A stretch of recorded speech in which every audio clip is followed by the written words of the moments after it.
Thousands of years ago, the ancient world was being swallowed by fear.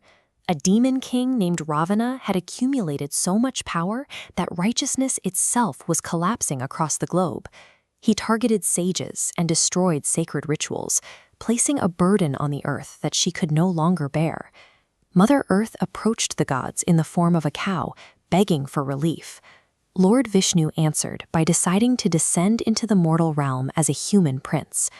Because of boons Ravana had previously secured, he was essentially immune to divine destruction. The universe needed a mortal mechanism to bypass a cosmic threat that the gods themselves could not directly eliminate. Down on Earth, perfectly isolated from that cosmic chaos, sat the magnificent city of Ayodhya. Built on the banks of the Sarayu River, it was prosperous, peaceful, and ruled by King Dasharatha. But beneath the flawless administration and immense wealth, King Dasharatha carried a heavy, quiet sorrow. He had no children, leaving the throne without an heir. As the years passed, this realization weighed heavily on the king and his three queens, Kaushalya, Kaikeyi, and Sumitra. They were watching their royal lineage edge toward extinction. The universe was desperate for a savior, and this kingdom was desperate for a son. They needed a single solution to bridge these two separate crises. The royal guru, sage Vashistha, proposed a solution, the Putrakameshti Yajna. This was a complex, multi-day sacred ritual designed specifically to petition the gods for sons. The greatest sages gathered, led by the renowned Rishyashringa. For several days, holy chants echoed through Ayodhya as the priests poured offerings into the flames, building an intense concentration of divine energy. At the completion of the final prayers, a radiant celestial being emerged from the fire. He handed the king a golden vessel filled with Payasam, instructing him to give it to his queens. King Dasharatha split the vessel's contents into exact fractions, half to Queen Kaushalya, a quarter to Queen Kaikeyi, and the remaining quarter to Queen Sumitra. Following sudden divine inspiration, he split Sumitra's portion one more time.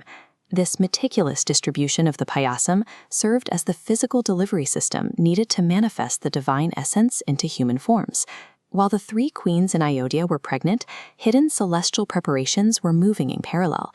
Lord Vishnu instructed the gods to take birth on Earth as mighty monkeys and bears. This move pre-assembled a shadow army to counter Ravana's forces, ensuring powerful allies like Hanuman and Sugriva would be ready long before their commander was born. Months later, the universe reached a point of perfect alignment.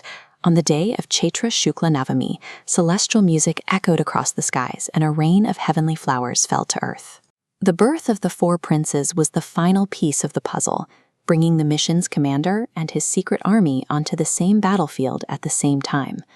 Ayodhya erupted in celebration as the king distributed food and gold to the poor. During the naming ceremony, the princes were named Rama, Bharata, Lakshmana, and Shatrughna.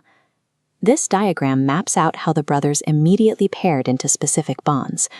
Lakshmana developed a legendary attachment to Rama, while Shatrughna remained deeply devoted to Bharata. As Rama grew, he mastered every weapon, yet he remained humble. He spoke gently and used his strength to protect the weak. These virtues represented Dharma, the truth, duty, and compassion to counter Ravana's cruelty. King Dasharatha watched his sons with tears of happiness, relieved that his lineage was safe, though the princes were born for a much more dangerous destiny. The birth of Rama proves that the universe possesses a moral immune system, demonstrating that when evil peaks, goodness arises to restore the balance.